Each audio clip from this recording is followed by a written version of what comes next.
मेरे प्यारे देशवासियों, नमस्कार। 2025 बस अब तो आ ही गया है, दरवाजे पर दस्तक दे ही रहा है।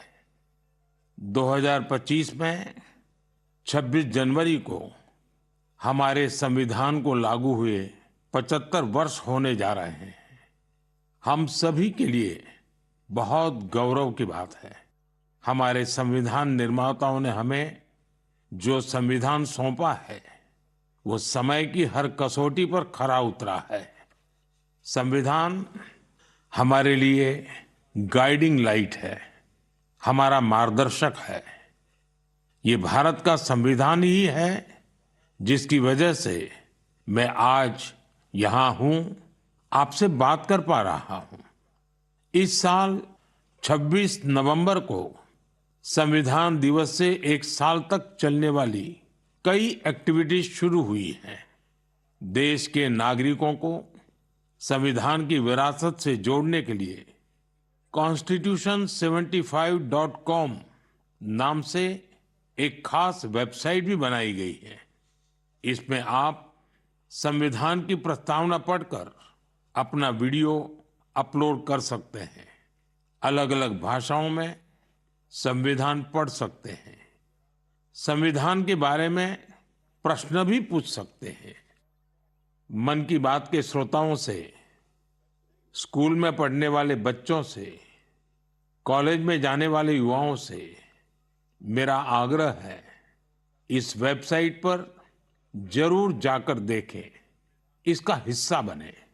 साथियों, अगले महीने 13 तारीख से प्रयागराज में महाकुंभ भी होने जा रहा है। इस समय वहां संगम तट पर जबरदस्त तैयारियां चल रही है।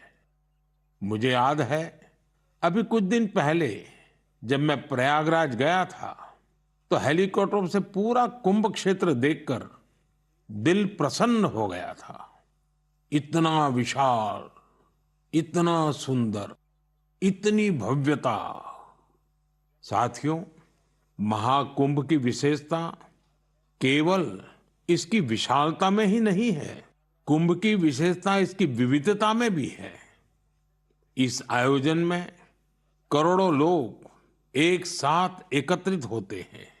लाखों संत, हजारों परंपराएं, सैकड़ों संप्रदाय, अनेकों अखाड़े, हर कोई इस आयोजन का हिस्सा बनता है। कहीं कोई भेदभाव नहीं दिखता है। कोई बड़ा नहीं होता है, कोई छोटा नहीं होता है। अनेकता में एकता का ऐसा दृश्य विश्व में कहीं और देखने को नहीं मिलेगा। इसलिए हमारा कुंभ एकता का महाकुंभ भी होता है। इस बार का महाकुंभ भी एकता के महाकुंभ के मंत्र को सशक्त करेगा। मैं आप सबसे कहूंगा, जब हम कुंभ में शामिल हो तो एकता के इस संकल्प को अपने साथ लेकर वापस आए। हम समाज में विभाजन और विद्वेष के भाव को नष्ट करने का संकल्प भी लें। अगर कम शब्दों में मुझे कहना है तो मैं कहूंगा, महाकुंभ का संदेश, एक हो पूरा देश। महाकुंभ का संदेश, एक हो पूरा देश। और अगर दूसरे तरीके से कहना है तो मैं कहूंगा, गंगा की अविरल धारा, न बटे समाज हमारा। गंगा की अविरल धारा, न बटे समाज हमारा। साथियों, इस बार प्रयागराज में देश और दुनिया के श्रद्धालु डिजिटल महाकुंभ के भी साक्षी बनेंगे। डिजिटल नेविगेशन की मदद से आपको अलग अलग घाट, मंदिर, साधुओं के अखाड़ों तक पहुंचने का रास्ता मिलेगा। यही नेविगेशन सिस्टम आपको पार्किंग तक पहुंचने में भी मदद करेगा। पहली बार कुंभ आयोजन में एआई चैटबॉट का प्रयोग होगा। एआई चैटबॉट के माध्यम से 11 भारतीय भाषाओं में कुंभ से जुड़ी हर तरह की जानकारी हासिल की जा सकेगी। इस चैटबॉट से कोई भी टेक्स्ट टाइप करके या बोलकर किसी भी तरह की मदद मांग सकता है। पूरा मेला क्षेत्र को एआई पावर्ड कैमरा से कवर किया जा रहा है। कुंभ में अगर कोई अपने परिचित से बिछड़ जाएगा तो इन कैमरों से उन्हें खोजने में भी मदद मिलेगी। श्रद्धालुओं को digital lost and found centre की सुविधा भी मिलेगी। श्रद्धालुओं को मोबाइल पर गवर्नमेंट अप्रूव्ड टूर पैकेजेस, ठहरने की जगह और होम स्टे के बारे में भी जानकारी दी जाएगी। आप भी महाकुंभ में जाएं तो इन सुविधाओं का लाभ अवश्य उठाएं। और हाँ, हैशटैग एकता का महाकुंभ के साथ अपनी सेल्फी जरूर अपलोड करिएगा। साथियों, मन की बात यानी MKB में अब बात KTB की। जो बड़े बुजुर्ग हैं उनमें से बहुत से लोगों को KTB के बारे में पता नहीं होगा, लेकिन जरा बच्चों से पूछिए। KTB उनके बीच बहुत ही सुपरहिट है। KTB यानी क्रश, त्रुश और बाल्टी बॉय। आपको शायद पता होगा, बच्चों की पसंदीदा एनिमेशन सीरीज और उसका नाम है KTB भारत है हम। और अब इसका दूसरा सीजन भी आ गया है। ये 3 एनिमेशन कैरेक्टर हमें भारतीय स्वतंत्रता संग्राम के उन नायक नायिकाओं के बारे में बताते हैं जिनकी ज्यादा चर्चा नहीं होती। हाल ही में इसका सीजन 2 बड़े ही खास अंदाज में international film festival of India Goa में लॉन्च हुआ। सबसे शानदार बात यह है कि ये सीरीज न सिर्फ भारत की कई भाषाओं में बल्कि विदेशी भाषाओं में भी प्रसारित होती है। इसे दूरदर्शन के साथ साथ अन्य OTT प्लेटफॉर्म पर भी देखा जा सकता है। साथियों, हमारी एनिमेशन फिल्मों की, रेगुलर फिल्मों की, टीवी सीरियल्स की पॉपुलैरिटी दिखाती है कि भारत की क्रिएटिव इंडस्ट्री में कितनी क्षमता है। यह इंडस्ट्री न सिर्फ देश की प्रगति में बड़ा योगदान दे रही है, बल्कि हमारी इकोनॉमी को भी नई ऊंचाइयों पर ले जा रही है। हमारी फिल्म एंड एंटरटेनमेंट इंडस्ट्री बहुत विशाल है। देश की कितनी ही भाषाओं में फिल्में बनती हैं, क्रिएटिव कंटेंट बनता है। मैं अपनी फिल्म और एंटरटेनमेंट इंडस्ट्री को इसलिए भी बधाई देता हूं क्योंकि उसने एक भारत श्रेष्ठ भारत के भाव को सशक्त किया है। साथियों, वर्ष 2024 में हम फिल्म जगत की कई महान हस्तियों की 100वीं जयंती मना रहे हैं। इन विभूतियों ने भारतीय सिनेमा को विश्व स्तर पर पहचान दिलाई। राज कपूर जी ने फिल्मों के माध्यम से दुनिया को भारत के सॉफ्ट पावर से परिचित कराया। रफी साहब की आवाज में वो जादू था जो हर दिल को छू लेता था। उनकी आवाज अद्भुत थी। भक्ति गीत हो या रोमांटिक सॉन्ग्स, दर्द भरे गाने हो, हर इमोशन को उन्होंने अपनी आवाज से जीवंत कर दिया।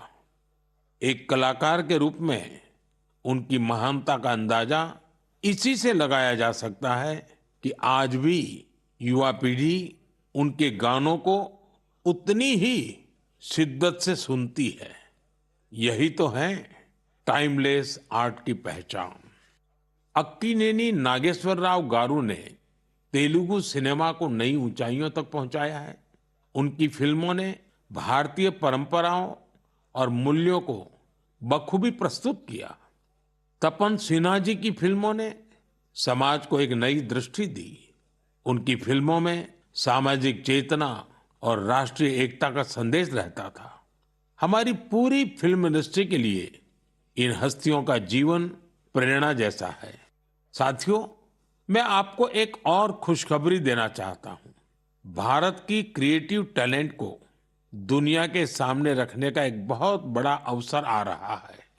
अगले साल हमारे देश में पहली बार world audio visual entertainment summit यानी वेव समिट का आयोजन होने वाला है।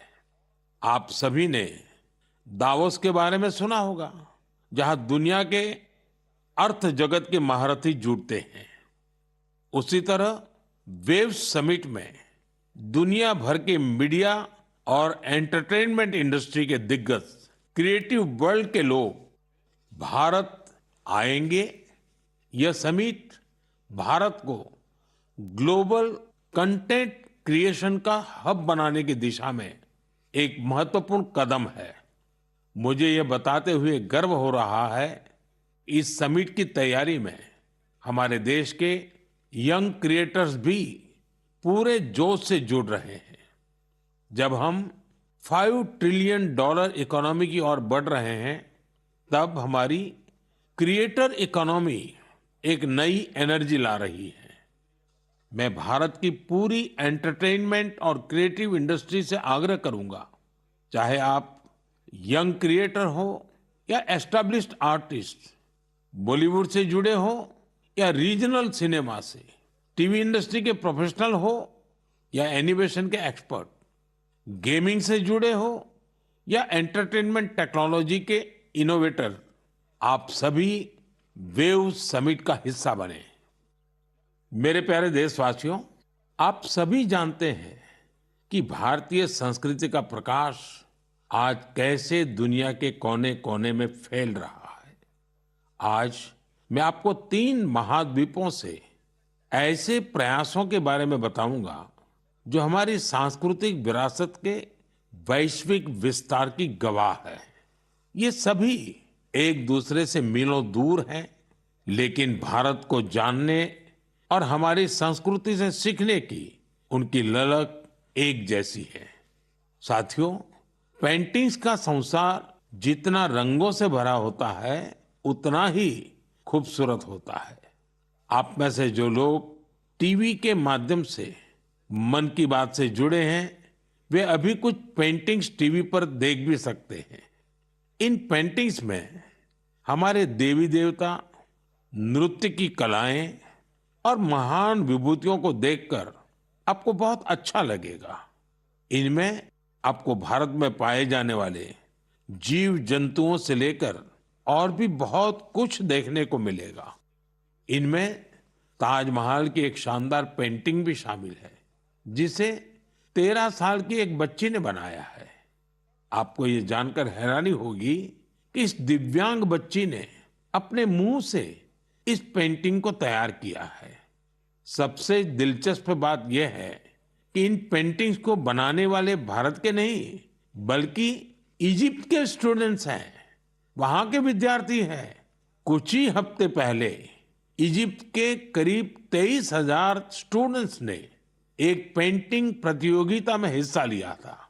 वहां उन्हें भारत की संस्कृति और दोनों देशों के ऐतिहासिक संबंधों को बताने वाली पेंटिंग तैयार करनी थी। मैं इस प्रतियोगिता में हिस्सा लेने वाले सभी युवाओं की सराहना करता हूं। उनकी क्रिएटिविटी की जितनी भी प्रशंसा की जाए वो कम है। साथियों, दक्षिण अमेरिका का एक देश है पराग्वे। वहां रहने वाले भारतीयों की संख्या 1,000 से ज्यादा नहीं होगी। पराग्वे में एक अद्भुत प्रयास हो रहा है। वहां भारतीय दूतावास में Erika Huber free Ayurveda consultation देती है। आयुर्वेद की सलाह लेने के लिए आज उनके पास स्थानीय लोग भी बड़ी संख्या में पहुंच रहे हैं। एरिका ह्यूबर ने भले ही इंजीनियरिंग की पढ़ाई की हो, लेकिन उनका मन तो आयुर्वेद में ही बसता है। उन्होंने आयुर्वेद से जुड़े कोर्सेज किए थे और समय के साथ वे इसमें पारंगत होती चली गई। साथियों, ये हमारे लिए बहुत गर्व की बात है कि दुनिया की सबसे प्राचीन भाषा तमिल है और हर हिंदुस्तानी को इसका गर्व है। दुनिया भर के देशों में इसे सीखने वालों की संख्या लगातार बढ़ रही है। पिछले महीने के आखिर में फिजी में भारत सरकार के सहयोग से तमिल टीचिंग प्रोग्राम शुरू हुआ। बीते 80 वर्षों में यह पहला अवसर है जब फिजी में तमिल के ट्रेन टीचर्स इस भाषा को सिखा रहे हैं। मुझे ये जानकर अच्छा लगा कि आज फिजी के स्टूडेंट्स तमिल भाषा और संस्कृति को सीखने में काफी दिलचस्पी ले रहे हैं। साथियों, ये बातें, ये घटनाएं सिर्फ सफलता की कहानियां नहीं है, ये हमारी सांस्कृतिक विरासत की भी गाथाएं हैं। ये उदाहरण हमें गर्व से भर देते हैं। आर्ट से आयुर्वेद तक और लैंग्वेज से लेकर म्यूजिक तक भारत में इतना कुछ है जो दुनिया में छा रहा है। साथियों, सर्दी के इस मौसम में देश भर से खेल और फिटनेस को लेकर कई एक्टिविटीज हो रही हैं। मुझे खुशी है कि लोग फिटनेस को अपनी दिनचर्या का हिस्सा बना रहे हैं। कश्मीर में स्कीइंग से लेकर गुजरात में पतंगबाजी तक हर तरफ खेल का उत्साह देखने को मिल रहा है। संडे ऑन साइकिल और साइकिलिंग ट्यूसडे जैसे अभियानों से साइकिलिंग को बढ़ावा मिल रहा है। साथियों, अब मैं आपको एक ऐसी अनोखी बात बताना चाहता हूं जो हमारे देश में आ रहे बदलाव और युवा साथियों के जोश और जज्बे का प्रतीक है। क्या आप जानते हैं कि हमारे बस्तर में एक अनूठा ओलंपिक शुरू हुआ है? जी हां, पहली बार हुए बस्तर ओलंपिक से बस्तर में एक नई क्रांति जन्म ले रही है। मेरे लिए ये बहुत ही खुशी की बात है कि बस्तर ओलंपिक का सपना साकार हुआ है।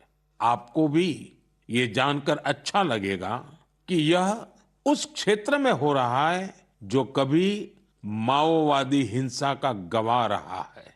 बस्तर ओलंपिक का शुभंकर है वन भैंसा और पहाड़ी मैना। इसमें बस्तर की समृद्ध संस्कृति की झलक दिखती है। इस बस्तर खेल महाकुंभ का मूल मंत्र है करसायता बस्तर, बरसायता बस्तर, यानी खेलेगा बस्तर, जीतेगा बस्तर। पहली ही बार में बस्तर ओलंपिक में 7 जिलों के 1,65,000 खिलाड़ियों ने भाग लिया है। यह सिर्फ एक आंकड़ा नहीं है, यह हमारे युवाओं के संकल्प की गौरव गाथा है। एथलेटिक्स, तीरंदाजी, badminton, football, hockey, weightlifting, karate, kabaddi, kho kho और वॉलीबॉल, हर खेल में हमारे युवाओं ने अपनी प्रतिभा का परचम लहराया है। कारी कश्यप जी की कहानी मुझे बहुत प्रेरित करती है। एक छोटे से गांव से आने वाली कारी जी ने तीरंदाजी में रजत पदक जीता है। वे कहती हैं, बस्तर ओलंपिक ने हमें सिर्फ खेल का मैदान ही नहीं, जीवन में आगे बढ़ने का अवसर दिया है। सुकमा की पायल कवासी जी की बात भी कम प्रेरणादायक नहीं है। जेवलिन थ्रो में स्वर्ण पदक जीतने वाली पायल जी कहती हैं, अनुशासन और कड़ी मेहनत से कोई भी लक्ष्य असंभव नहीं है। सुकमा के दोरनापाल के पुनेम सन्ना जी की कहानी तो नए भारत की प्रेरक कथा है। एक समय नक्सली प्रभाव में आए पुनेम जी आज व्हील चेयर पर दौड़कर मेडल जीत रहे हैं। उनका साहस और हौसला हर किसी के लिए प्रेरणा है। कोंडा गांव के तीरंदाज रंजू सौरी जी को बस्तर यूथ आइकॉन चुना गया है। उनका मानना है बस्तर ओलंपिक दूर दराज के युवाओं को राष्ट्रीय मंच तक पहुंचाने का अवसर दे रहा है। साथियों, बस्तर ओलंपिक केवल एक खेल आयोजन नहीं है, यह एक ऐसा मंच है जहां विकास और खेल का संगम हो रहा है, जहां हमारे युवा अपनी प्रतिभा को निखार रहे हैं और एक नए भारत का निर्माण कर रहे हैं। मैं आप सभी से आग्रह करता हूं, अपने क्षेत्र में ऐसे खेल आयोजनों को प्रोत्साहित करें। हैशटैग खेलेगा भारत जीतेगा भारत के साथ अपने क्षेत्र की खेल प्रतिभाओं की कहानियां साझा करें। स्थानीय खेल प्रतिभाओं को आगे बढ़ने का अवसर दें। याद रखिए, खेल से न केवल शारीरिक विकास होता है, बल्कि ये स्पोर्ट्समैन स्पिरिट से समाज को जोड़ने का भी एक सशक्त माध्यम है। तो खूब खेलिए, खूब खेलिए। मेरे प्यारे देशवासियों, भारत की दो बड़ी उपलब्धियां आज विश्व का ध्यान आकर्षित कर रही हैं। इन्हें सुनकर आपको भी गर्व महसूस होगा। ये दोनों सफलताएं स्वास्थ्य के क्षेत्र में मिली हैं। पहली उपलब्धि मिली है मलेरिया से लड़ाई में। मलेरिया की बीमारी 4000 वर्षों से मानवता के लिए एक बड़ी चुनौती रही है। आजादी के समय भी यह हमारी सबसे बड़ी स्वास्थ्य चुनौतियों में से एक थी। 1 महीने से लेकर 5 साल तक के बच्चों की जान लेने वाली सभी संक्रामक बीमारियों में मलेरिया का तीसरा स्थान है। आज मैं संतोष से कह सकता हूं कि देशवासियों ने मिलकर इस चुनौती का दृढ़ता से मुकाबला किया है। विश्व स्वास्थ्य संगठन WHO की रिपोर्ट कहती है, भारत में 2015 से 2023 के बीच मलेरिया के मामलों और इससे होने वाली मौतों में 80% की कमी आई है। यह कोई छोटी उपलब्धि नहीं है। सबसे सुखद बात यह है, यह सफलता जन जन की भागीदारी से मिली है। भारत के कोने कोने से, हर जिले से हर कोई इस अभियान का हिस्सा बना है।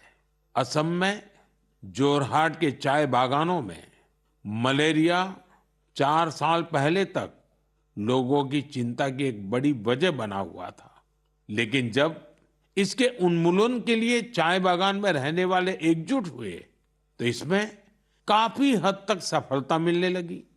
अपने इस प्रयास में उन्होंने टेक्नोलॉजी के साथ साथ सोशल मीडिया का भी भरपूर इस्तेमाल किया है। इसी तरह हरियाणा के कुरुक्षेत्र जिले ने मलेरिया पर नियंत्रण के लिए बड़ा अच्छा मॉडल पेश किया। यहाँ मलेरिया की मॉनिटरिंग के लिए जन भागीदारी काफी सफल रही है। नुक्कड़ नाटक और रेडियो के जरिए ऐसे संदेशों पर जोर दिया गया जिससे मच्छरों की ब्रीडिंग कम करने में काफी मदद मिली है। देश भर में ऐसे प्रयासों से ही हम मलेरिया के खिलाफ जंग को और तेजी से आगे बढ़ा पाए हैं। साथियों, अपनी जागरूकता और संकल्प शक्ति से हम क्या कुछ हासिल कर सकते हैं, इसका दूसरा उदाहरण है कैंसर से लड़ाई।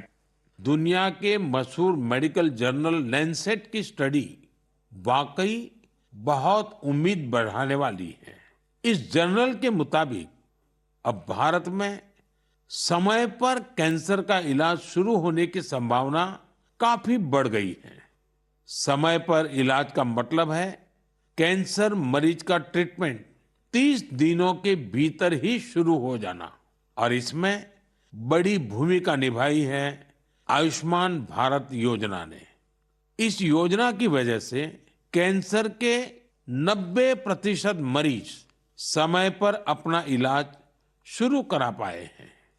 ऐसा इसलिए हुआ है क्योंकि पहले पैसे के अभाव में गरीब मरीज कैंसर की जांच में, उसके इलाज से कतराते थे।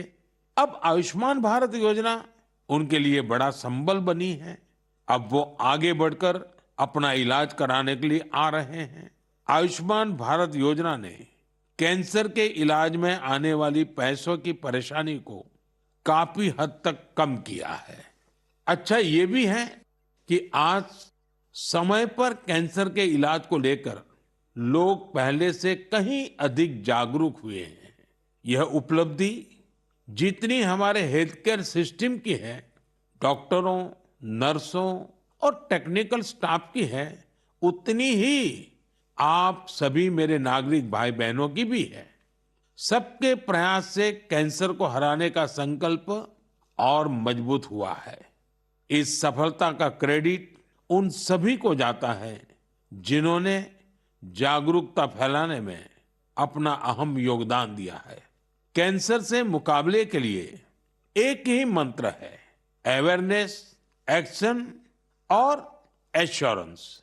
अवेयरनेस यानी कैंसर और इसके लक्षणों के प्रति जागरूकता, एक्शन यानी समय पर जांच और इलाज, एश्योरेंस यानी मरीजों के लिए हर मदद उपलब्ध होने का विश्वास। आइए हम सब मिलकर कैंसर के खिलाफ इस लड़ाई को तेजी से आगे ले जाएं और ज्यादा से ज्यादा मरीजों की मदद करें।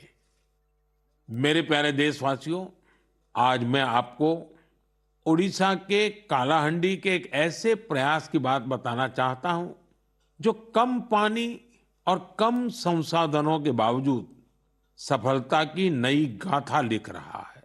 यह है कालाहांडी की सब्जी क्रांति। जहां कभी किसान पलायन करने को मजबूर थे, वहीं आज कालाहांडी का गोला मुंडा ब्लॉक एक वेजिटेबल हब बन गया है। यह परिवर्तन कैसे आया? इसकी शुरुआत सिर्फ 10 किसानों के एक छोटे से समूह से हुई। इस समूह ने मिलकर एक एफपीओ किसान उत्पाद संघ की स्थापना की, खेती में आधुनिक तकनीक का इस्तेमाल शुरू किया और आज उनका ये एफपीओ करोड़ों का कारोबार कर रहा है। आज 200 से अधिक किसान इस एफपीओ से जुड़े हैं, जिनमें 45 महिला किसान भी हैं। ये लोग मिलकर 200 एकड़ में टमाटर की खेती कर रहे हैं, 150 एकड़ में करेले का उत्पादन कर रहे हैं। अब इस एफपीओ का सालाना टर्नओवर भी बढ़कर 1.5 करोड़ से ज्यादा हो गया है। आज कालाहांडी की सब्जियां न केवल ओडिशा के विभिन्न जिलों में बल्कि दूसरे राज्यों में भी पहुंच रही हैं और वहां का किसान अब आलू और प्याज की खेती की नई तकनीकें सीख रहा है। साथियों, कालाहांडी की यह सफलता हमें सिखाती है कि संकल्प शक्ति और सामूहिक प्रयास से क्या नहीं किया जा सकता। मैं आप सभी से आग्रह करता हूं, अपने क्षेत्र में एफपीओ को प्रोत्साहित करें, किसान उत्पादक संगठनों से जुड़े और उन्हें मजबूत बनाएं। याद रखिए, छोटी शुरुआत से भी बड़े परिवर्तन संभव है। हमें बस दृढ़ संकल्प और टीम भावना की जरूरत है। साथियों, आज की मन की बात में हमने सुना कि कैसे हमारा भारत विविधता में एकता के साथ आगे बढ़ रहा है। चाहे वो खेल का मैदान हो या विज्ञान का क्षेत्र, स्वास्थ्य हो या शिक्षा, हर क्षेत्र में भारत नई ऊंचाइयों को छू रहा है। हमने एक परिवार की तरह मिलकर हर चुनौती का सामना किया और नई सफलताएं हासिल की। 2014 से शुरू हुए मन की बात के 116 एपिसोड में मैंने देखा है कि मन की बात देश की सामूहिक शक्ति का एक जीवंत दस्तावेज बन गया है। आप सभी ने इस कार्यक्रम को अपनाया, अपना बनाया। हर महीने आपने अपने विचारों और प्रयासों को साझा किया। कभी किसी यंग इनोवेटर के आइडिया ने प्रभावित किया, तो कभी किसी बेटी की अचीवमेंट ने गौरवान्वित किया। यह आप सभी की भागीदारी है जो देश के कोने कोने से पॉजिटिव एनर्जी को एक साथ लाती है। मन की बात इसी पॉजिटिव एनर्जी के एम्प्लीफिकेशन का मंच बन गया है। और अब 2025 दस्तक दे रहा है। आने वाले साल में मन की बात के माध्यम से हम और भी इंस्पायरिंग प्रयासों को साझा करेंगे। मुझे विश्वास है कि देशवासियों की पॉजिटिव सोच और इनोवेशन की भावना से भारत नई ऊंचाइयों को छुएगा। आप अपने आसपास के यूनिक प्रयासों को हैशटैग मन की बात के साथ शेयर करते रहिए। मैं जानता हूं कि अगले साल की हर मन की बात में हमारे पास एक दूसरे से साझा करने के लिए बहुत कुछ होगा। आप सभी को 2025 की ढेर सारी शुभकामनाएं। स्वस्थ रहें, खुश रहें। फिट इंडिया मूवमेंट में आप भी जुड़ जाइए। खुद को भी फिट रखिए, जीवन में प्रगति करते रहें। बहुत बहुत धन्यवाद।